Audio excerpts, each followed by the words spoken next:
सिर्फ उमर शरीफ और आमिर लियाकत ही यहाँ दफन नहीं। अब्दुल्ला शाह गाजी के मज़ार पर और कौन सी मशहूर शख्सियात की कब्रें?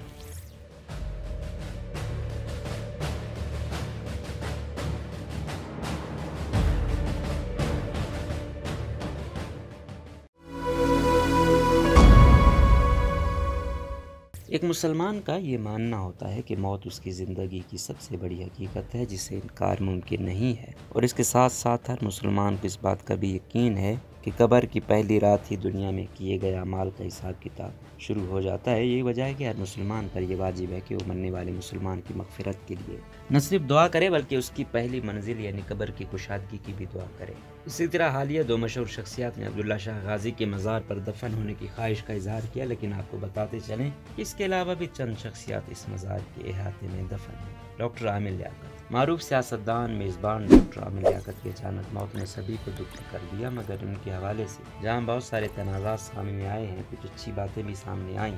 इनकी तदफीन इनकी वसीयत के मुताबिक अब्दुल्ला शाह गाजी के मज़ार के अहाते में की गई। उम्मीद है कि इस वसीयत के पेश नज़र यही ख्याल होगा कि जो भी पीर अब्दुल्ला शाह गाजी के मज़ार पर दुआ करने आएगा वो यकीनन इनकी मग़फ़िरत के लिए भी दुआ करेगा। शाह अहमद नूरानी।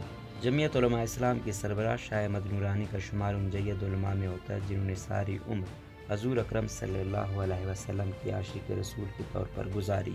यही सबब है कि अब्दुल्ला शाह गाजी जो कि आले रसूल में से उनकी मज़ार के अहाते में दफन होने की ख्वाहिश का इजहार किया, जिसको उनके चाहने वालों ने पूरा किया। शीरीन जनाह। कैद आज़म मोहम्मद अली जनाह रहमतुल्लाह अलैह बानी पाकिस्तान की एक बहन फातिमा जनाह को उनके अपने मज़ार के अहाते में ही दफन किया गया था, जबकि उनकी एक दूसरी बहन शीरीन जनाह भी अब्दुल्ला शाह गाजी के मज़ार में दफन।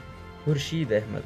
मारूफ नात खां खुर्शीद अहमद का शुमार पाकिस्तान के उन मशहूर तरीन नात खां में होता है जिन्होंने सारी उम्र मुद्दत रसूल में गुजारी, और इसी निस्बत से अब्दुल्ला शाह गाजी के मज़ार पर दफन होने की ख्वाहिश का इज़हार किया।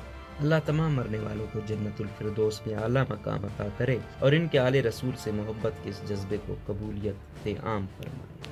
आमीन। रोज़नामा कुदरत की वीडियो देखने के लिए अभी YouTube चैनल पर सब्सक्राइब करें और बेल आइकन पर भी क्लिक करें।